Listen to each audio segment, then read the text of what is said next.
നമസ്കാരം. സ്പേസ് ടിപ്സിലേക്ക് സ്വാഗതം. സൈക്കോളജി പോർഷൻസിൽ ഒരു കണ്ടൻറ്റാണ് LP UP എക്സാം എഴുതുന്നവർക്കും അതുപോലെ കേട്ടിട്ട് തയ്യാറാക്കുന്നവർക്കും വേണ്ടി തയ്യാറാക്കിയൊരു കണ്ടൻറ്റാണിത്. ഇത് വരുന്നത് സമായോജനവും അപസമായോജനവുമാണ്. ഈ ഭാഗത്തുനിന്ന് 2 മാർക്കിന് ക്വസ്റ്റ്യൻസ് വരെ ചോദിക്കുന്നുണ്ട്. അപ്പോൾ സമായോജനം എന്താണ് സമായോജനം എന്ന് പറയുന്നത്? അഡ്ജസ്റ്റ്മെൻ്റ് ആണെന്ത് സമായോജനം. അഡ്ജസ്റ്റ്മെൻ്റ് ആണെന്ത് സമായോജനം എന്ന് പറയുക. സമയത്തിനനുസരിച്ച് നമുക്ക് അഡ്ജസ്റ്റ് ചെയ്യാം എന്നോർക്കുക. സമയത്തിനനുസരിച്ച് നമുക്ക് അഡ്ജസ്റ്റ് ചെയ്യാം. സമയത്തിന് യോജിച്ച് നമുക്ക് എന്ത് ചെയ്യാം? അഡ്ജസ്റ്റ് ചെയ്യാം. അപ്പോൾ നമ്മളുടെ പ്രവർത്തികൾ ദൈനംദിന കാര്യങ്ങൾ നമ്മളൊരു ദിവസത്തെ മുഴുവൻ വർക്കുകൾ നമ്മൾ എന്ത് ചെയ്യുന്നുണ്ട്? സമയമനുസരിച്ച് നമ്മൾ ക്രോഡീകരിക്കാറുണ്ട്. അങ്ങനെ നമുക്ക് ഓർത്ത് വയ്ക്കാം. സമായോജനം അപ്പോൾ എന്താണ്? അഡ്ജസ്റ്റ്മെൻ്റ് ആണ്. ഇനി അതിന് ഒരു നിർവചനം എന്ത് പറയാം? ഒരു വ്യക്തി തൻ്റെ ജീവിതത്തിലെ പ്രധാന ജീവിത അനുഭവങ്ങളെ മനസ്സിലാക്കിയതിന് ശേഷം അതിന് തൃപ്തിപ്പെടുത്താനായിട്ട് ജീവിതത്തിൻ്റെ മുഖ്യ പ്രശ്നങ്ങൾക്ക് പരിഹാരം കാണുന്ന പ്രക്രിയയാണെന്ത്? സമായോജനം. പരിഹാരം കാണുന്നു.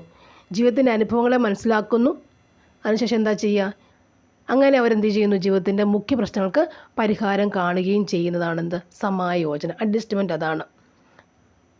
മുഖ്യ പ്രശ്നങ്ങൾ, ജീവിത അനുഭവങ്ങൾ അവർക്കറിയാം, മനസ്സിലാക്കുന്നു. അതിൻ്റെ വെളിച്ചത്തിലാണ് അവരെന്ത് ചെയ്യുന്നത്? ജീവിതത്തിൽ വരുന്ന മുഖ്യ പ്രശ്നങ്ങൾക്ക് അവർ പരിഹാരം കാണുന്നു. അതാണ് സമായോജനം. ഇനി ഒരു വ്യക്തി അതിൻ്റെ സ്വന്തം പരിസ്ഥിതിയും ചുറ്റുപാടും സമൂഹവുമായിട്ടൊക്കെ ഇണങ്ങിച്ചേരാൻ വേണ്ടിയിട്ട് ഒരു വ്യക്തി സ്വന്തം കാര്യങ്ങളെ, സ്വന്തം പ്രവർത്തികളെ, സ്വന്തം വ്യവഹാരങ്ങളെ പരിവർത്തനം ചെയ്യാൻ സഹായിക്കുന്നത് എന്താണ്? സമായോജനമാണ്. ഒരു ട്രാൻസ്ഫോർമേഷൻ സഹായിക്കുന്ന എന്താണ്? സമായോജനം കൊണ്ടാണ്, അഡ്ജസ്റ്റ്മെൻറ്റ് കൊണ്ടാണ്. അതായത് ഒരു പൊതു ചുറ്റുപാടുമായിട്ട് ഇണങ്ങിച്ചേരാൻ ഒരു വ്യക്തിയെ സഹായിക്കുന്നത് എന്താണ്? സമായോജനമാണ്. അവരിലുള്ള സമായോജനം മീൻസ് അഡ്ജസ്റ്റ്മെൻ്റ് ആണ് എന്നോർത്തിരിക്കുക. ഇനി അങ്ങനെ പല മാനസിക സംഘർഷങ്ങളിൽ നിന്നും മോഹഭംഗങ്ങളിൽ നിന്നും രക്ഷപ്പെടാൻ വേണ്ടിയിട്ട് ആ വ്യക്തി സ്വന്തമായി സ്വീകരിക്കുന്ന തന്ത്രങ്ങളാണെന്ത്? സമായോജന തന്ത്രങ്ങൾ എന്ന് പറയും.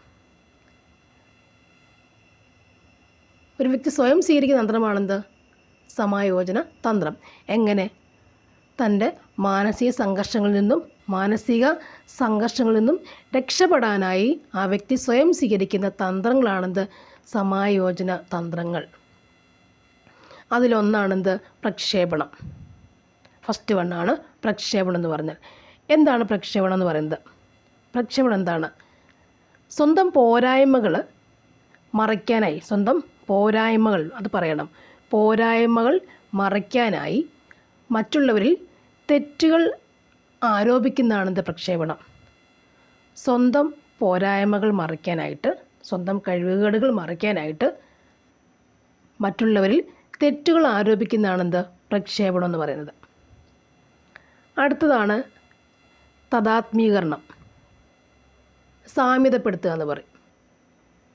അതായത് സിനിമാ ഫീൽഡ്, ഇപ്പോൾ സിനിമാക്കാരുടെ ഫാൻസ്, അവരെ മാത്രം ഓർത്താൽ നമുക്ക് വേഗം അത് മനസ്സിലാക്കാൻ പറ്റും.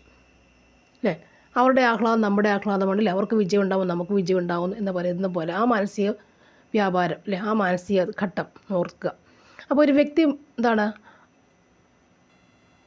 മറ്റൊരാളിൻ്റെ വിജയമാണ് അവിടെ. വിജയം സ്വന്തം വിജയമായി കണക്കാക്കുകയും അവരെ പ്രശംസിക്കുന്നു, പ്രകീർത്തിക്കുകയും ചെയ്യുന്നു. അതിലൂടെ എന്ത് കണ്ടെത്തുന്നു? ആനന്ദം കണ്ടെത്തുന്നതാണെന്ത്? തദാത്മീകരണം. ഒരു വ്യക്തി മറ്റുള്ളവരുടെ വിജയം സ്വന്തം വിജയമായി കാണുകയും അങ്ങനെ എന്ത് ചെയ്യുന്നവരെ പ്രശംസിക്കുന്നു അതുവഴി എന്താണ്? ആഹാ എന്നൊക്കെ വെച്ചിരുന്നതാണ് നമ്മൾ സ്വയം ആശ്വാസം, ആനന്ദം കണ്ടെത്തുന്നതാണെന്ത്? തദാത്മീകരണം. നമ്മൾ തന്നെയാണത് എന്ന് ആനന്ദം അവർക്കുണ്ടാകുന്ന സന്തോഷം നമുക്കും ഉണ്ടാവും എന്നുള്ള തദാത്മീകരണം, സാമ്യത ഉണ്ടാക്കുന്നതാണ് അത്. ഒരു വ്യക്തി മറ്റുള്ളവരുടെ വിജയം സ്വന്തം വിജയമായി കാണുകയും അങ്ങനെ അവരെ പ്രകീർത്തിക്കുകയും ഒക്കെ ചെയ്യുമ്പോൾ എന്താണ്? അവരുടെ ആനന്ദം നമ്മൾ കണ്ടെത്തുന്നു ആശ്വാസം കണ്ടെത്തുന്ന പ്രക്രിയയാണെന്ത്? തദാത്മീകരണം. അടുത്ത ദമനമാണ്. ഒരു നെഗറ്റീവ് ഇമ്പാക്റ്റ്, നെഗറ്റീവ് ഇമ്പാക്റ്റാണ് റിപ്രഷൻ എന്ന് പറയും. അതായത് വേദനാജനകമായ അനുഭവങ്ങൾ ഉണ്ടാകാം നമുക്ക് മാനസിക സംഘർഷങ്ങളുണ്ടാകാം നമുക്ക് നമ്മുടെ ആഗ്രഹങ്ങളൊക്കെ സാധിക്കാത്തതുണ്ടാവാം സാധിക്കാത്ത ആഗ്രഹങ്ങളുണ്ടാവാം. ഇതെല്ലാം നമ്മൾ എങ്ങോട്ട് വിടുക? അബോധ മനസ്സിലേക്ക് തള്ളിവിടുന്നു എപ്പോഴും നമ്മൾ ചെയ്യുന്ന കാര്യങ്ങൾ അങ്ങനെയൊക്കെ തന്നെയാണ്.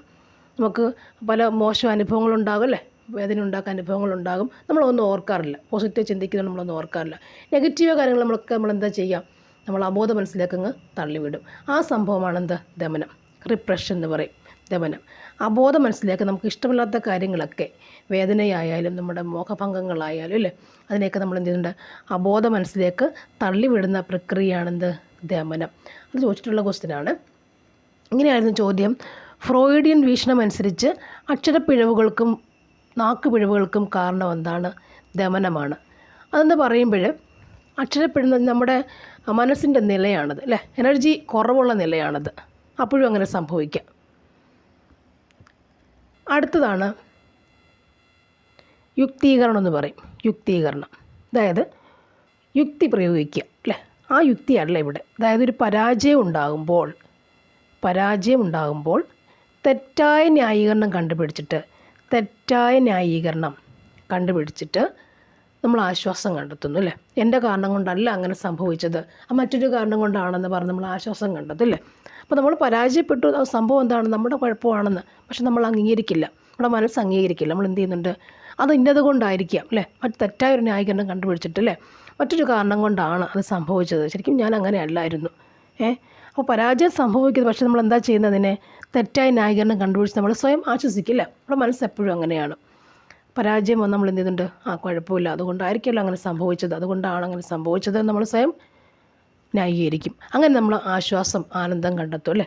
തെറ്റായ ന്യായീകരണം കണ്ടുപിടിച്ചിട്ട് ആശ്വാസം കണ്ടെത്തുന്ന പ്രക്രിയയാണെന്ത്? യുക്തീകരിച്ചു അല്ലേ. നമ്മളതിനെ യുക്തീകരിച്ചു, മനസ്സിനെ യുക്തീകരിച്ചു നമ്മൾ. അതാണ് ഈ നെക്സ്റ്റ് വൺ, ഉദാത്തീകരണം. ഉദാത്തീകരണം എന്താണെന്ന് നോക്കാം. അതായത് സ്വാഗതാർഹമില്ലാത്ത പ്രവൃത്തികളുമായി വികാരങ്ങളെയോ സമൂഹം അംഗീകരിക്കുന്ന വസ്തുത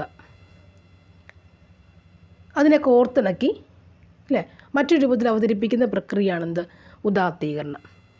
അതായത് ശരിക്കും ശരിയായ പ്രവൃത്തി, നേരായ പ്രവൃത്തിയല്ല, പക്ഷെ സമൂഹത്തിന് അംഗീകരിക്കപ്പെട്ടതാണ് അല്ലേ. അപ്പോൾ നമ്മൾ എന്ത് ചെയ്യുന്നുണ്ട്? നമ്മുടെ ആഗ്രഹം സാധിക്കുകയും വേണം, സമൂഹത്തിന് അംഗീകാരം ഉള്ളതുമായിരിക്കണം. അപ്പോൾ രണ്ടും കൂടെ മിക്സ് ചെയ്ത് നമ്മൾ എന്ത് ചെയ്യുന്നു? വേറെ രൂപത്തിലാക്കി അത് പ്രവർത്തിച്ച് കാണിക്കുന്നതാണെന്ത്? ഉദാത്തീകരണം എന്ന് പറഞ്ഞാൽ. എക്സാമ്പിൾ പറയുന്നത്, കുട്ടികളില്ലാത്ത ദമ്പതിമാർ അനാഥാലയത്തിലെ കുട്ടികൾക്ക് ആവശ്യമായ പുസ്തകങ്ങളും ബുക്കുകളും ഒക്കെ നൽകുന്നു. ഇത് എന്താണ്? ഉദാത്തീകരണമാണ്. അതുപോലെ വേറൊരു ചോദ്യം ചോദിച്ചിട്ടുള്ളത്, ക്ലാസ് ചുമരുകൾ വൃത്തിയാക്കിയ കുട്ടികളെ എന്ത് ചെയ്യുന്നു? അവിടെ വെള്ള പൂശി മനോഹരമാക്കണമെന്ന് ചുമതല ടീച്ചർ ഏൽപ്പിച്ചു അല്ലേ. അപ്പോൾ കുട്ടികൾ ചെയ്യുന്നുണ്ട്. അതിന് ശേഷം എന്താണ്? പിന്നെ ഒരിക്കലും അവരെന്ത് ചെയ്യുന്നില്ല? ക്ലാസ് ചുമര് വൃത്തികേടാക്കുന്നില്ല. അതെന്തൊരു ഉദാഹരണമാണ്? ഉത്തരം എന്തായിരുന്നു? ഉദാത്തീകരണമാണ്. അപ്പോൾ നമ്മൾ സമൂഹത്തിലൊരു പൊതുവായ കാര്യം നമ്മൾ ചെയ്യുന്നു അല്ലേ. നമുക്ക് എന്താ പറയുക, സ്വാഗതാർഹമില്ലാത്തൊരു കാര്യമാണ് ചെയ്യേണ്ട അല്ലേ, കുട്ടികളെ കൊണ്ട് ചെയ്യിപ്പിക്കേണ്ട കാര്യമില്ല. പക്ഷെ എന്താണ്, സാധാരണഗതിയിൽ ചുമരിൽ വെള്ള പൂശ അല്ലേ, ആ സമൂഹത്തിൻ്റെ കാര്യം എന്നോട് കോർത്തിണക്കിയിട്ട് എന്താണ്? ഒരു വേറെ രൂപത്തിൽ നമ്മൾ അവതരിപ്പിക്കുന്നതാണ് ഉദാത്തീകരണം അല്ലേ. അതായത് സ്വാഗതാർഹമില്ലാത്ത പ്രവൃത്തികൾ, വികാരങ്ങളെയോ അല്ലേ, നമ്മുടെ മനസ്സിൻ്റെ വികാരങ്ങളെയോ സമൂഹം അംഗീകരിക്കുന്ന ചില പ്രക്രിയകളുമായി കോർത്തിണക്കിയിട്ട് അവതരിപ്പിക്കുന്നതാണ് എന്ത്? ഉദാത്തീകരണം. നെക്സ്റ്റ് വരുന്നത് അനുപൂരണമാണ്. അതായത് അനുപൂരണം എന്ന് പറയുന്നത്, ഒരു ഭാഗത്ത് പരാജയപ്പെട്ടാൽ മറ്റൊരു ഭാഗത്തിലെ വിജയത്തിലൂടെ അത് മറയ്ക്കാൻ ശ്രമിക്കുന്നതാണ് അനുപൂരണം. ഒരു പരാജയം ഉണ്ടാകുന്നു അല്ലേ, എന്നാൽ മറ്റൊരു ഭാഗത്ത് നമ്മൾ എന്ത് ചെയ്യും? പെട്ടെന്ന് വിജയം കണ്ടെത്തുകയും ചെയ്യുന്നു. ഇപ്പോൾ ഒരു സംഭവം ഉണ്ടാകുമ്പോൾ അതിൻ്റെ ആദ്യ ഭാഗം പരാജയമാണെങ്കിൽ അടുത്ത ഭാഗം നമ്മൾ എന്ത് വിജയിക്കാൻ ശ്രമിക്കുന്നു അല്ലേ, അത് വെച്ചത് മറയ്ക്കാം. ആ പരാജയം നമ്മൾ മറയ്ക്കാൻ ശ്രമിക്കുന്നതാണെന്ത്? അനുപൂരണം അല്ല, അനുപൂരണം എന്ന് പറഞ്ഞാൽ ഒരു പരാജയം ഉണ്ടാകുമ്പോൾ അല്ലേ, അതിൻ്റെ തന്നെ മറ്റൊരു ഭാഗത്ത് നമ്മൾ എന്ത് പോകുന്നുണ്ട്? വിജയത്തിലേക്ക് പോയിട്ട് ഫസ്റ്റ് ഉണ്ടായ പരാജയം നമ്മൾ മറയ്ക്കാൻ ശ്രമിക്കുന്നതാണെന്ത്? അനുപൂരണം. ഒരു രംഗത്ത് പരാജയം ഉണ്ടാകുമ്പോൾ മറ്റൊരു രംഗത്ത് നമ്മൾ എന്ത് ചെയ്യുന്നുണ്ട്? വിജയത്തിലൂടെ നേരത്തെ ഉണ്ടായ പരാജയം മറയ്ക്കാൻ ശ്രമിക്കുന്നതാണെന്ത്? അനുപൂരണം. അതായത് തോറ്റ കുട്ടികൾ എന്ത് ചെയ്യുന്നുണ്ട്? തൻ്റെ കഴിവ് കലാപ്രവർത്തനത്തിലൂടെ കാണിക്കുന്നു അല്ലേ. അവർ മാത്സ് എഴുതി അല്ലെങ്കിൽ സയൻസ് എഴുതി തോറ്റു പോകുന്നു. പക്ഷെ എന്താണ് പറയുക, അവർ പാട്ട് പാടാൻ മിടുക്കരായിരിക്കും അല്ലേ, പടം വരയ്ക്കാൻ മിടുക്കരായിരിക്കും. അങ്ങനെ അവരുടെ കഴിവ് അവർ തെളിയിക്കുന്നു. സോ ക്ലാസ്സിൽ അവരെന്താണ്? വലിയ സ്റ്റാറാണ്. അപ്പോൾ അതാണെന്ത്? അനുപൂരണം. അടുത്തത് പശ്ചാത്ഗമനം എന്ന് പറയും. പശ്ചാത്ഗമനം. റിഗ്രഷനാണ് പശ്ചാത്ഗമനം. അതായത് ഒരു വ്യക്തിക്ക് മുൻപ് ലഭിച്ചിരുന്ന അംഗീകാരം ലഭിക്കാതെ വരുമ്പോൾ അത് നേടിയെടുക്കാനായി വീണ്ടും പഴയ അവസ്ഥയിലേക്ക് പോകുന്നതാണ് പശ്ചാത്ഗമനം. നമുക്കറിയാം, കൊച്ചു പിള്ളേരുടെ കാര്യത്തിൽ വലിയ 2 പിള്ളേർ, മുതിർന്ന കുട്ടികൾ, ഇളയ കുട്ടി വരുമ്പോൾ എന്താണ്, ശ്രദ്ധിക്കാതെ വരുമ്പോൾ അവരെന്ത് ചെയ്യും, വീണ്ടും കൊച്ചു കുഞ്ഞുങ്ങളായി വീണ്ടും ഇങ്ങനെ അഭിനയിച്ച് കാണിക്കും. അതൊക്കെയാണ് റിഗ്രഷൻ എന്ന് പറയുക. അടുത്ത എന്താണ്, ആക്രമണമാണ്. ആക്രമണം എന്ന് പറഞ്ഞാൽ എന്താണ്, അല്ലേ, തനിക്ക് എന്തെങ്കിലും ദോഷം ചെയ്തവരോട് തിരിച്ച് പ്രതികരിക്കുന്നതാണ് ആക്രമണം, അല്ലേ. ഇവിടെ മോഹഭംഗം എന്നൊരു പ്രവൃത്തിയാണ് വരിക. ഇവിടെ ആക്രമിക്കുക എന്നുള്ളത് വരുമ്പോൾ മോഹഭംഗമാണ് ആക്രമണം എന്ന തന്ത്രത്തിൻ്റെ പ്രധാന കാരണം, അല്ലേ. അതായത് ഈ സമായോജന തന്ത്രത്തിൻ്റെ പ്രധാന കാരണം ശരിക്കും എന്താ പറയുക, മോഹഭംഗമാണ് ആക്രമണം ഉണ്ടാകാൻ കാരണം, അല്ലേ. തൻ്റെ ഇഷ്ടക്കേടാണ്, തൻ്റെ ഇഷ്ടം സാധിക്കാതെ വരുമ്പോഴാണ് എന്ത് ചെയ്യുക, ആക്രമിക്കപ്പെടുക. തൻ്റെ ഇഷ്ടം സാധിക്കാതെ വരുമ്പോഴെന്ത് ചെയ്യുക, ആക്രമിക്കാൻ തോന്നുക, മനസ്സിന് തോന്നുക. അല്ല, കയറി വെട്ടിക്കൊലയല്ല പറയുന്നത്, അല്ലേ. തൻ്റെ മോഹഭംഗമാണ് എന്തിന് കാരണമായി വരുന്നത്, ആക്രമണം എന്ന സമായോജന തന്ത്രം പ്രയോഗിക്കാൻ കാരണമായി വരിക. മോഹഭംഗമാണ് കാരണം.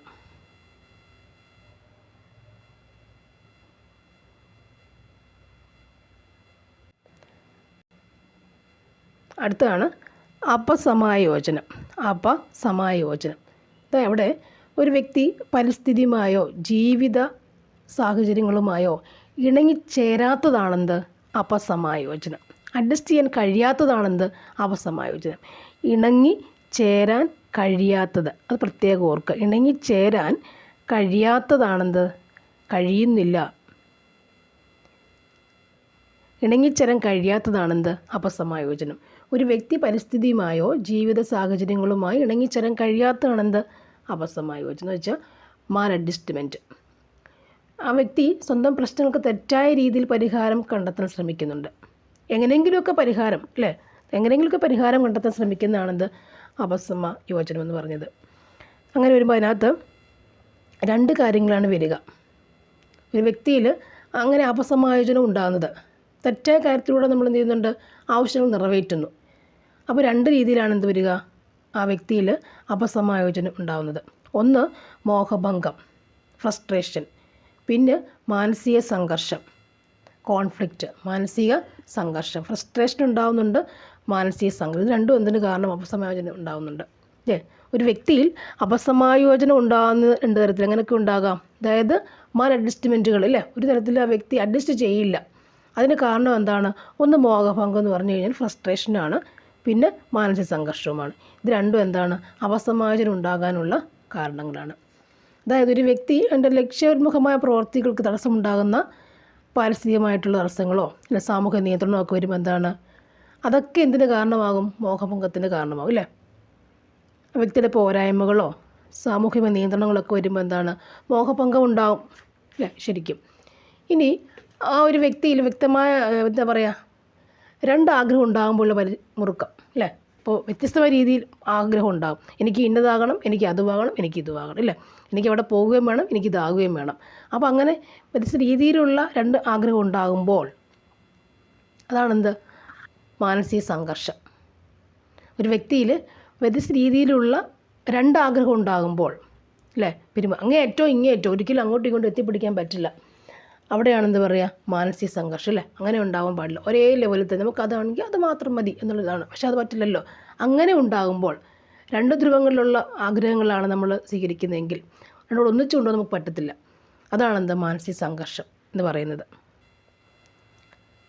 അങ്ങനെ മാനസിക സംഘർഷങ്ങൾ എന്ന് പറയുമ്പോഴത് 3 തരത്തിലാണ് പറയുക. അതായത് ഇദ്ദേഹത്തിനനുസരിച്ചിട്ട് അപസമായോജനം അനുസരിച്ചിട്ട് മാനസിക സംഘർഷം ഒരു 3 തരത്തിൽ അപസമായോജനത്തിൽ മാനസിക സംഘർഷത്തെ പറയുന്നുണ്ട്.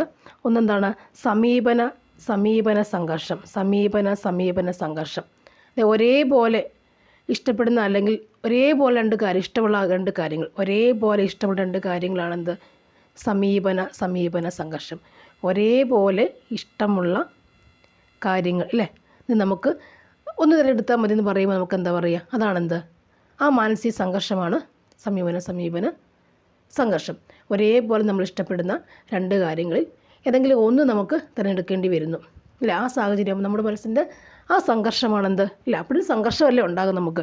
രണ്ട് കാര്യം ഒരേ ഇഷ്ടപ്പെടുന്ന രണ്ട് കാര്യമുണ്ട് ഇല്ല, ഒരെണ്ണം നമ്മൾ എടുക്കണം. നമ്മുടെ മനസ്സ് സംഘർഷം ഉണ്ടാവും അല്ലേ, ഏത് വേണം ഏത് വേണ്ട ഏത് വേണം അല്ലേ. അതാണെന്ത് സമീപന സംഘർഷം. ഒരേപോലുള്ള രണ്ട് ഇഷ്ടപ്പെടുന്ന കാര്യങ്ങൾ ഒന്നെടുക്കണം അല്ലേ, ആ സംഘർഷം. നെക്സ്റ്റ് സമീപന വർജന സംഘർഷം അല്ലേ. ഒരു കാര്യം നമുക്ക് സ്വീകരിക്കണം അല്ലേ, എന്നാൽ അതിൻ്റെ ഫലം വേണ്ടെന്ന് എന്താ പറയുക, നല്ല കാര്യം ഓർത്ത് നമുക്ക് ഒഴിവാക്കുകയും വേണം. അതാണെന്ത് സമീപന വർജന സംഘർഷം. ഒരു കാര്യം നമുക്ക് സ്വീകരിക്കണം, എന്നാൽ അതിൻ്റെ ഫലമായി ഉണ്ടാകുന്ന എന്താണ് കാര്യങ്ങൾ ഓർത്ത് നമുക്കതിനെ നിഷേധിക്കുകയും വേണം, ഒഴിവാക്കുകയും വേണം. അതാണെന്ത് സമീപന വർജന സംഘർഷം. ഇനി അതായത് നമ്മൾ ഐസ്ക്രീം കഴിക്കുന്നത് എടുക്കുക അല്ലേ, തൊണ്ടവേദനയുള്ള ഒരാൾ ഐസ്ക്രീം കഴിക്കാൻ എടുക്കുന്ന കാര്യം ഓർത്താൽ മതി. അതായത് ഐസ്ക്രീം ഇഷ്ടമാണ്, പക്ഷേ കഴിക്കാം. പക്ഷേ എന്താണ് പറയുക, തൊണ്ടവേദന ഉണ്ടോ എന്ന് വഴക്ക് പറയില്ലേ, തൊണ്ടവേദന ഉണ്ടാകുകയും നമുക്കറിയാം. അപ്പോൾ എന്താ വേണ്ടത്, ഐസ്ക്രീം കഴിക്കുകയും ചെയ്യണം, വഴക്ക് നമുക്ക് കേൾക്കുകയും വേണ്ട. അതാണെന്ത് പറയുക അല്ലേ. നമുക്ക് ഇഷ്ടമുള്ള കാര്യം എന്ന് വെച്ചാൽ ഐസ്ക്രീം കഴിക്കുന്ന കാര്യം, വേണ്ടാത്ത കാര്യം എന്താണ്, വഴക്ക് കേൾക്കുന്ന കാര്യം. രണ്ടും ഉണ്ടല്ലേ. അപ്പോൾ അങ്ങനത്തെ സംഭവമാണെന്ത് സമീപന വർജന സംഘർഷം. രണ്ട് വ്യത്യസ്ത കാര്യങ്ങളല്ലേ, ഒന്ന് നമുക്ക് വേണ്ടതുമാണ്, ഒന്ന് വേണ്ടാത്തതുമാണ്. അതാണെന്ത് സമീപന വർജന സംഘർഷം. അടുത്തത് എന്താണ് വർജന സംഘർഷം എന്ന് പറയും. അതായത് അവോയ്ഡ് ചെയ്യാന്നല്ലേ, രണ്ട് വേണ്ടാത്ത കാര്യം, നിഷേധാത്മക കാര്യം, രണ്ട് വേണ്ടാത്ത കാര്യങ്ങൾ അല്ലേ, ഒന്ന് നമുക്ക് തിരഞ്ഞെടുക്കേണ്ടി വരുന്നുണ്ട്, ഒന്ന് നമുക്ക് വേണം താനും. രണ്ടും വേണ്ടാത്ത കാര്യങ്ങളാണ്, രണ്ടും എന്താണ് നമുക്ക് വേണ്ട, നമ്മൾ ആഗ്രഹിക്കാത്ത കാര്യങ്ങളാണ്. പക്ഷെ നമുക്ക് എന്ത് ചെയ്യണം, ഒരു കാര്യം നമുക്ക് തിരഞ്ഞെടുക്കേണ്ടി വരും. രണ്ടും വേണ്ടാത്ത കാര്യങ്ങളാണ്, പക്ഷെ നമുക്ക് എന്ത് ചെയ്യണം, ഒരെണ്ണം നമ്മൾ തിരഞ്ഞെടുത്തേ പറ്റുകയുള്ളൂ. അങ്ങനെ ഒരു സാഹചര്യം വരുമ്പോൾ നമ്മളുടെ ടെൻഷൻ എന്താണ് ഇല്ല, ആ ടെൻഷനാണെന്ത് സംഘർഷമാണെന്ത് വർജിക്കുക അല്ലേ. രണ്ടും വർജിതമായ കാര്യങ്ങളാണ്, പക്ഷെ ഒരു വർജന നമ്മൾ എടുക്കുകയും വേണം അല്ലേ. അതാണെന്ന് ആ മാനസിക സംഘർഷമാണെന്ത് വർജന സംഘർഷം.